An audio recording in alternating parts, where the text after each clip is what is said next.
கும்பராசி என்றாலே கும்பம் 12 ஆண்டுகளுக்கு ஒரு முறை நம்மளுடைய கோவில்களில் கும்ப கலசத்தை சுத்தப்படுத்துவதற்காக கூடிய ராசி அது.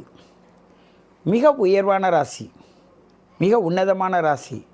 எல்லோருமே கும்பராசியில் பிறந்தால் சிறப்பான ராசிக்குடையவர்கள், மிக பொறுப்பான ராசிக்குடையவர்கள் அவர்கள்தான்.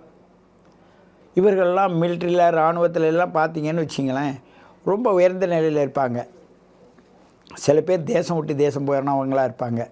சில பேர் ஊரை விட்டு கிளம்பவே மாட்டாங்க, எனக்கு ஊரை விட்டு போக மாட்டேன்னு உள்ளே இருப்பாங்க. சில பூர்வீக சொத்தை வச்சுக்கிட்டு செலவு பண்ணிக்கிட்டே இருப்பாங்க. சில பேர் ஊரை விட்டு ஓடி போய் என் ஊரே எனக்கு தெரியாது மறந்துடுச்சின்னு போய் உட்கார்ந்தக்கூடியவங்களாகவும் இருப்பாங்க. இவர்கள் எங்கு சென்றாலும் இந்த மார்ச் மாத பலனை பொறுத்த வரையும் மிக கவனமாக இருக்க வேண்டும்.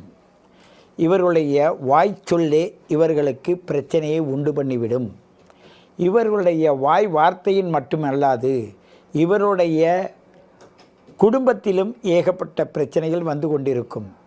இந்த பிரச்சனையை சமாளிப்பதற்கென்று சில நுட்பங்களை இவர்கள் கையாளுவாங்க.